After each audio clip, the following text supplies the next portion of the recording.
Hey guys, Ivan and Susan here again from Vloggers on the Loose. So we've shown you a video on 3 reasons or a few reasons to move to Perth. So now we're going to tell you a few reasons not to move to Perth. And because there's no such thing as a perfect place in this world, so there are a few reasons why you shouldn't move to Perth. But you can generally make up your own mind on all this. So we'll continue on this video and I'll give you a few reasons not to move to Perth in Western Australia. There's a few reasons here why you shouldn't move to Perth. Well, number one, it's the high cost of living, guys, and maybe it's a worldwide thing. You know, look at this old house here. He's probably sitting on a fortune, but the whole thing's rusting around him. But next door you've got, or either side of him, you've got some beautiful modern homes. But yeah, the high cost of living in Perth. Perth is pretty expensive, you know. They reckon Perth people earn the most amount of money in the country. Don't know about that. I saw a nice old Holden panel van going past there. If anyone who lives in Australia would know what a panel van is. For instance, guys, the high cost of living. I mean, you walk into a pub in Perth and you have a look at a pint of beer. I don't know what a pint of beer costs in your country, but in Perth it can be anywhere between 12 and 15 Australian dollars for a pint, depending what pub you're going to. I mean, I have seen them for $10. There are places that have happy hours and they sell them for $7, you know. So how can you sell a beer for $7 a pint and then in another pub sell that same beer for $15? Someone's making a lot of money. But anyway, that's the way it goes. Dining out is also very expensive. We have noticed meals have gone up by about $3 a meal or so. Doesn't sound a lot, but the original meal used to be pretty reasonable price, or pretty expensive also, I should say. So yeah, Perth prices have definitely gone up. You know, people will argue that point and say, well, you know, we have to put the prices up because of lack of this and lack of ingredients and lack of getting staff and all this sort of thing. They come up with the same old thing all the time. My personal view is, this is only my personal view, of the last 3 years or so, just when that dreaded disease hit, people were saying that supply chains were drying up and all that type of thing.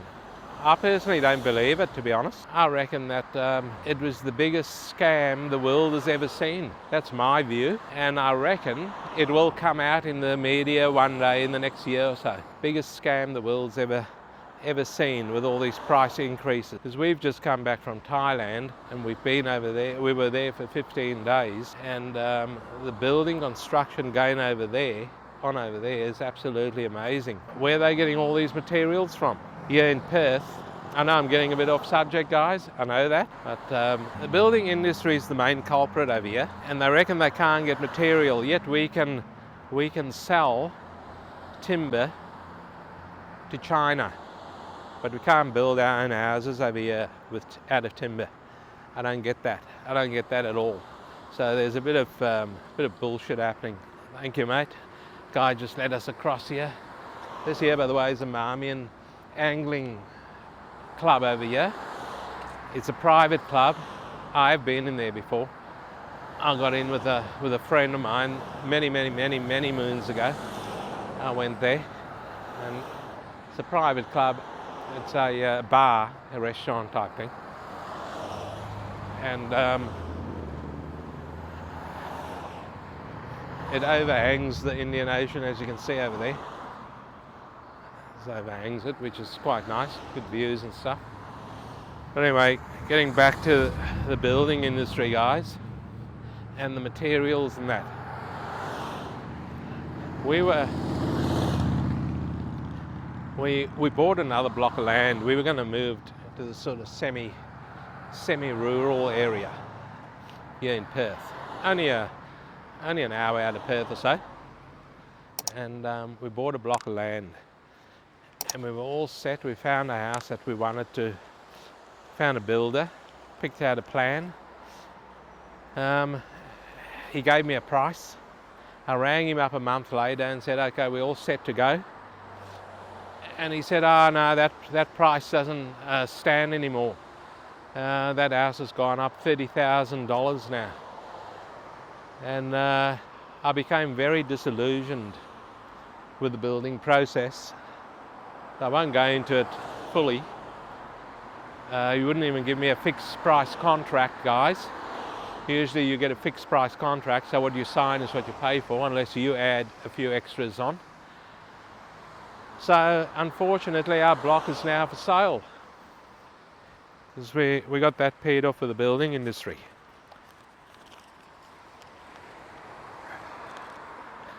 So if you guys are thinking of coming out here, and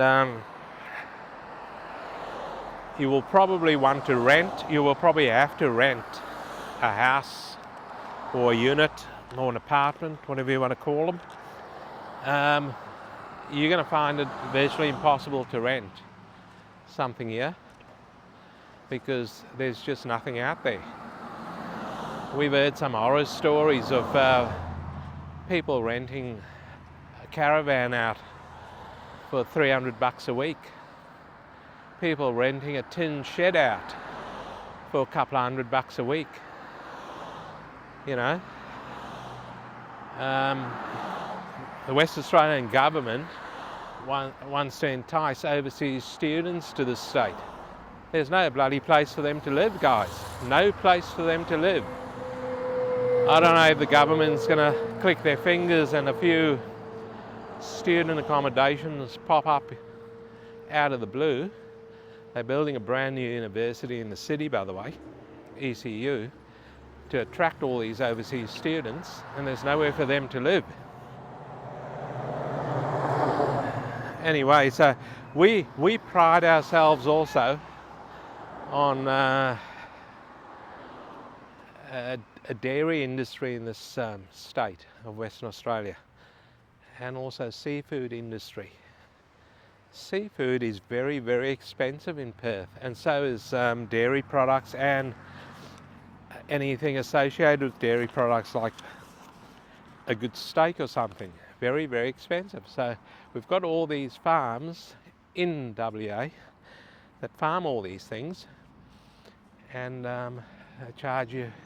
Yet we can sell a lot of these things to overseas countries like China and Japan and whatever other countries they export to. Sell it to them at quite a decent price. It's the same with our natural gas. We've got plenty of natural gas here. We pay a bloody fortune for it, and we sell it to overseas countries for dirt cheap. Just about give it to them. I don't get it. Hey guys, you probably want to know about healthcare in this state. Well, you know, we have got it. We used to have it quite good, but now the Labor government used to actually look after the working class, but yeah, they don't anymore. So now they've starting to charge us now for going to the doctor. It used to be covered by our Medicare, bulk billing Medicare system that we've got here. It's not covered by that anymore. We have to pay $65. I mean, you do get some money back. I think you get about $39 back or something. So that goes in your back into your bank account. So we have to pay something over here for going to the doctor. Well, I do go to the doctor, and I go there for a couple of prescriptions.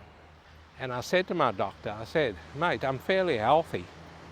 I said, I come here for a couple of prescriptions. He goes, yeah, I know. He said, I won't charge you when you come here for a prescription. I'll just write out the script for you and off you go. So I said, thank you. So that was good of him. They can do these things at their discretion, you know.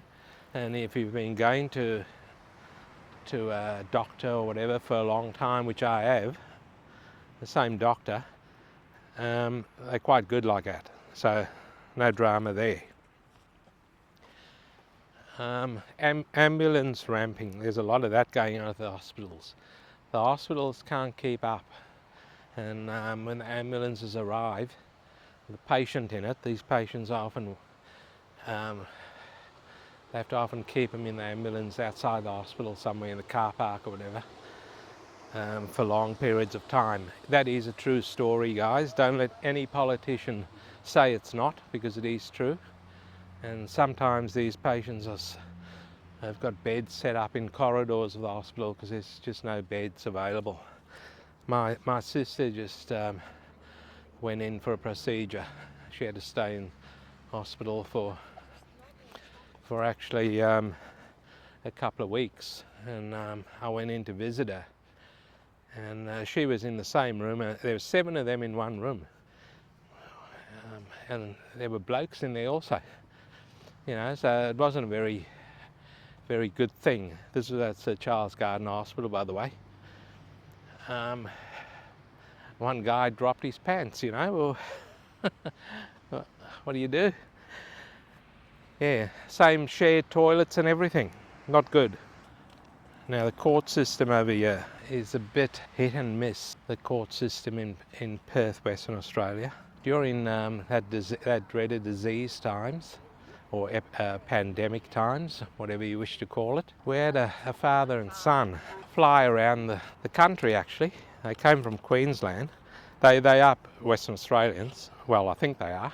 And the father had his own helicopter, and they flew around the place during the pandemic, which they weren't supposed to. But they're rich, they're multi-millionaires, and they got caught. So the cops, I think, done the right thing, because the cops caught them, or border security, whatever it was, caught them, and the 2 of them went to court. It was quite a big thing over here in Perth. The Nev and Nick show, it was dubbed in Perth, because that's their names, Nev and Nick. And the magistrate said to them when they appeared in court, well, you've broken the law, and the way I'm looking at it, you will be serving jail time. So that was in our only newspaper in Perth, the West Australian. They made a big deal about it. They were writing about that story all the time, which is good to report that type of stuff. And when the actual court case happened, now I don't know, guys, I don't know, but I smell a rat, and I still do today. There would have had to have been some talking behind the scenes about this case between the court and, I'm talking about the magistrates, judges, whatever you want to call them. I know they're 2 different people, I know that. And the Nev and Nick's lawyers, there would have had to be some talking behind the scenes, because there's very magistrate said, who implied that there'd be jail time for these 2. It didn't even fine them 1 cent. Gave them a stern talking to, which happens a lot in Perth. These magistrates love jumping on their high horse in court when they're sitting about 5 foot above you. And this magistrate done a complete 360 and let old Nick and Nev off. They walked out without a fine, without anything. And these guys are multi-millionaires. So that's a bit of our court system, guys. It's a bit of a shambles. The old magistrates and magistrates and judges, they sometimes think they're above the law. Anyway, seems to favour the rich over here in Perth. Maybe because if a rich person gets into strife or into trouble, his kid's probably going to the same school as the old magistrate and judge, and we don't cause problems there, do we? No, we don't want to. So it's a little bit about our court system. There was another case, guys, and I'll go over it very briefly. This guy, he's a billionaire. He's from Perth. He's worth, I've got it on my phone. I don't have my phone on me, so I won't go into too great a detail. But this guy was flying in from America, and he flew to Melbourne actually. So this thing happened in Melbourne. So it's probably an Australia-wide thing with the court systems, because this billionaire 3.4 billion he's worth, I think. 3.4 billion with a B. And he had small quantities of drugs in his aeroplane. I don't know anything about drugs. I don't know one ounce or whatever it was of things, meth or whatever he had in there. And border security got him and that, so they done the right thing. But the magistrate in Melbourne let him off. Didn't even fine him. Now this guy can afford to pay a fine. He can afford it. So if it was some normal person that had that drugs on them, they would probably fine them $5,000. And if they said, Your Honour, but we can't afford to pay that $5,000, the judge or magistrate, I think it would be a magistrate court, that petty thing, the magistrate would probably say, well, son, I need to send you to jail for 6 months. And that's how our court system gets clogged up. That's how it gets clogged up. We've got all these people in there that can't afford to pay a fine for a petty bloody thing, and they send them to jail. And all the rich that can afford to pay a fine, this guy was a billionaire, like I told you guys, they didn't fine him. So that's Ivor's rant for the day. So with that said, guys, that was Ivor's rant there, that last bit about the billionaire. And it's true, it's fact. We will wrap this up now.